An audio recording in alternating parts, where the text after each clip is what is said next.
Yes, welcome to the continuation of our CI/CD pipeline. We are now in the process of adding the fourth tool. In the previous videos, we saw Git, Jenkins, Maven. Now, we are going to add the fourth tool, which is our SonarQube. And SonarQube, as we said before, is used for the static analysis of the code. We saw exactly why you as a DevOps engineer, you need to be aware of SonarQube and why SonarQube is important. SonarQube, of course, if you go previous to the video I covered on SonarQube, I went through all the notes and I went through all the important points on why you need the tool. But in this case, we are going to use it a lot for carrying out the test. And these tests are the static analysis test on the code. We are testing the code for reliability, bugs, code smell, technical debt, all that. So to be able to do it, we have to integrate Jenkins, of course, with SonarQube. So we go back to Jenkins. And in this case, we're going to go to the dashboard. We have to go to Manage Jenkins. I want you to go to plugins. And in the plugins, I want you to pay attention to available plugins. And I want you to look for a plugin called SonarQube Scanner. You see it? Don't pick this one. This one has some issues. We're going to pick the SonarQube Scanner.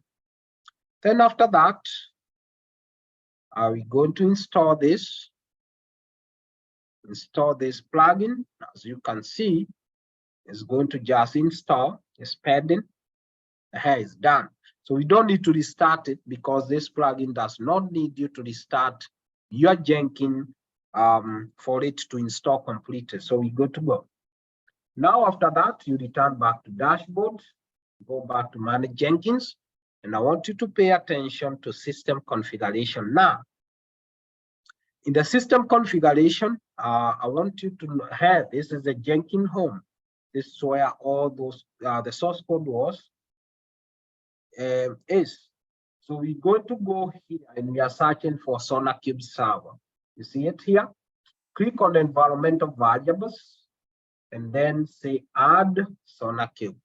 The first thing we need is to give it a name. I'll prefer you come back here to my Jenkins pipeline and look at the name I gave it. And the name I gave it is Josh. You can give it any name, but for my case, I'll use the name I gave it. It's easier for me. So I'm just going to give it the name. Then you need to come here and give it the URL. They are saying localhost is not a must to be localhost. We're just going to come back here and now we're going to copy this. We just need to copy this. Don't worry about what is after the /. Just copy that and you come and put it here. You can put the trailing / is okay, or you can remove it, doesn't matter. So you can stay like that. Now, in this case, we also need, of course, to add it. We need a token because there's no way Jenkins is going to access SonarQube without a token. A token in this case is a password. So how do we do this? It's empty. We don't have any token. So we are going to come to add, not allowing me to do that. So if that is the case, I'm going to show you the trick to go around this. So you are going to say apply, and you are going to save. Save this. After you save, I want you to return back to Manage Jenkins, and I want you to come and look for credentials. Here it is, credentials.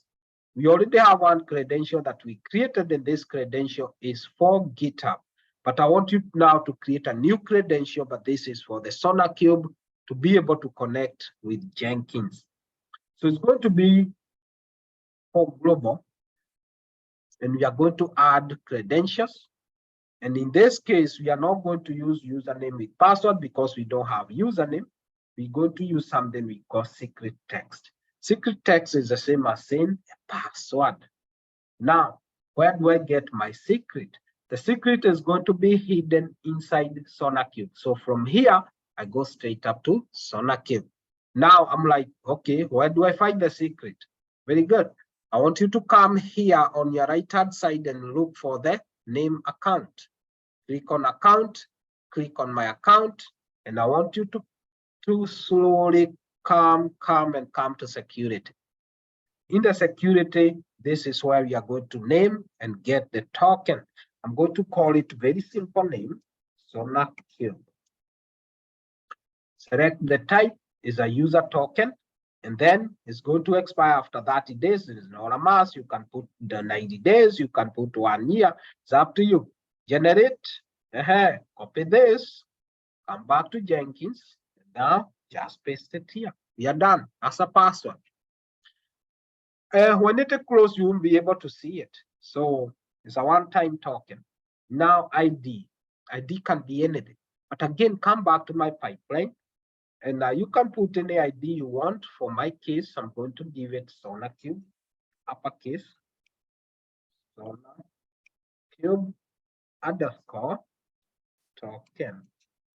Description, you give anything, doesn't matter. SonarQube, password, even say password. The description doesn't matter. Then you create it, and here it is.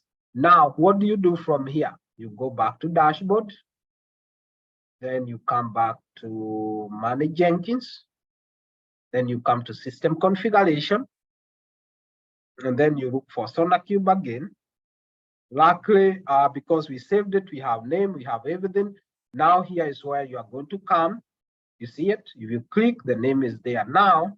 If you do advanced, I don't know what advanced means, but all I know is that now we are good to go. And you come here and just apply and save.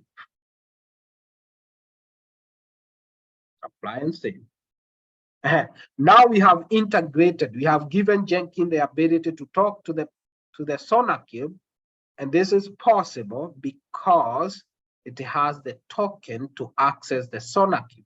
This is what we call the API token. Now we come back to our pipeline. Click on the pipeline. Straight up, go to configure. In the configure section, again, we go to start a new stage. This stage, again, is a stage of SonarQube. So we come here. This is the stage of SonarQube analysis. Can even copy this. I don't want you to bother too much. I just want you to understand exactly what you're doing. You can use double quotation or you can use single quotation. Nothing. There's no difference between the two, but I would prefer using it, whichever one you feel is okay for you. You can use double, you can use single, it's fine. Of course, curly bracket is a must. You enter. Now, this is where you need to pay attention. We already defined, of course, for us to be able to, SonarQube is not going to be able to read the source code. So it needs to have the artifact passed to it by Marvin. This is why Marvin must build fast before we can allow any other tool to access the source code, because all the tools that follows Marvin, they are going to be using the binary type of code. So we're going to need this because it's going to be working with Marvin. This is why we said Marvin also is important, because it's part of they allow you, of course, to carry multiple tests. We have to have the same tool and the same name as we defined at the top.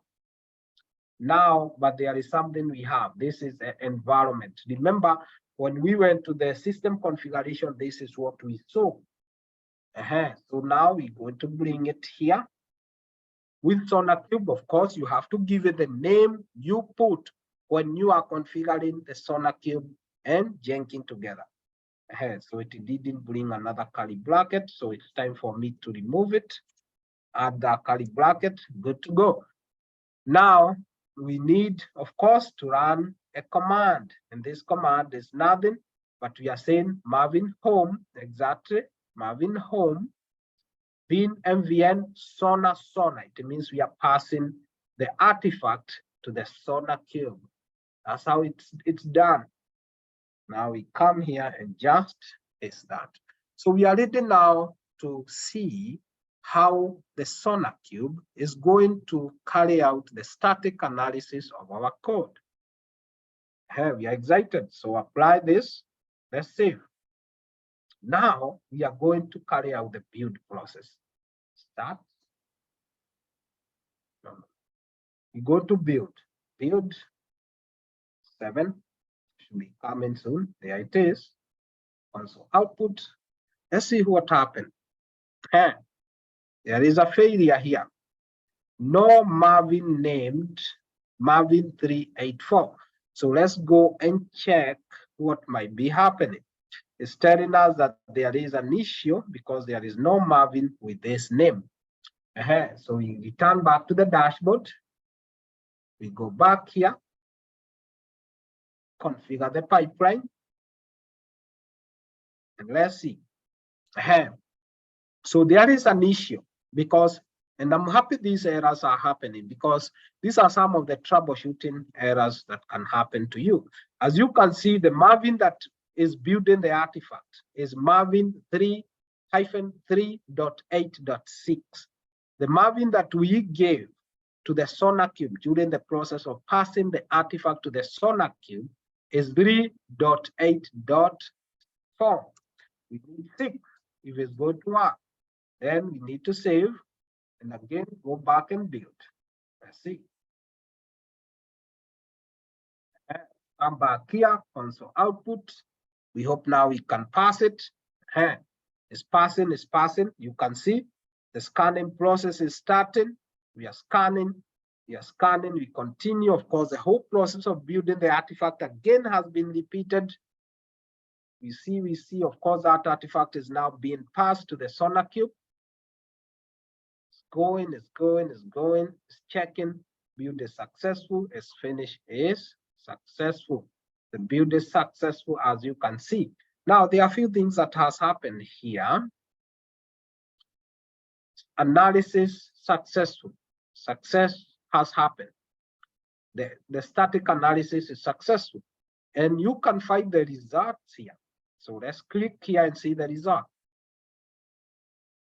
Well, results are out. Did we pass? Yes, we have passed.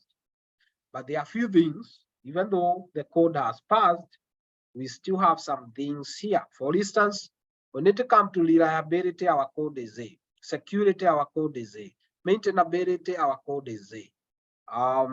Coverage, duplication of 242 lines. There is some duplication there. But of course, we have issues upon issues with the security review. You click on security review and you come and see this high priority. So you can come here and see where the issue is. Request mapping, make sure allowing safe and unsafe HTTP method is safe here. So again, this is now something you have to look into, or you're going to have a lot of issues with security. And that's how it is. And you have seen exactly how SonarQube is important. So if you come to quality profiles, quality gates, you can see the gates. We have all the results are out, coverage 80%, duplication 3%, grace greater than 3%, security hotspot reviewed 100%, maintainability technical. So everything is good for now. And this, of course, help you. Of course, developers and other people that have come up with the code, they can know exactly where the issues are. Issues, yes, these are all the issues that we have. As you can see, we have 7 code smells. These are code smells, these are bugs. These are all the bugs that need to be worked on. This is why it's very important to have SonarQube, because it helps you to be able to trace these bugs and also trace how the code is and make sure the code is secure. And the project, of course, now, this is our first project. It passed the test. Bugs A, vulnerability, hotspot reviewed. E, we failed that one. We need to review that. Code smell A, coverage, not good. Duplication, okay. Line 254 there, we need to check that. So these are all the security gates and things that you have to review. You can see we have passed with one, so that's a good one. So this is how SonarQube is able to carry out the entire process of a static analysis of the code. Static means this is a code that is stored somewhere in the repository. It's not a code that is running the website. No, it's just a static code. With that, we now need to review and see how far we have gone with our pipeline. So let's make a very quick review, then we close. We go into, of course, we started again. We started with a GitHub or the repository of your, or the version control system of your choice. We integrated Jenkins with Git so that we can clone the code from the version control system. Then, of course, we have Jenkins here, which is acting as a server that we are using to manage all the plugins and to create our pipeline. Of course, we integrated Jenkins with Maven so that we could enhance the build automation. Then, of course, we integrated Jenkins again with SonarQube so that we can enhance what we call the static analysis of code. So we have Git or GitHub, Git, Jenkins, Maven, and then we have SonarQube. Our pipeline will continue in the next videos. But so far, this is what we have. And before, of course, we came to this, we had the planning stage here. So we had planning, the code was developed by developers. Developers put the code in the version control system of the choice. Then we came here and then connected Git and Jenkins. And of course, then we connected both of them with this repository. And now, of course, Jenkins can easily and automatically clone the code from the repository using the Git as a tool or Git application or the Git plugin. Then, of course, we connected Jenkins with Maven so that we can have the build automated. And then, of course, we connected Jenkins again with SonarQube so that we can have the static analysis of code done automatically so that we can be able to have a code that is secure, reliable, has zero maintenance cost if possible. And of course, we can make sure the software we are delivering to the final customer is secure. So we'll continue from there. Thank you.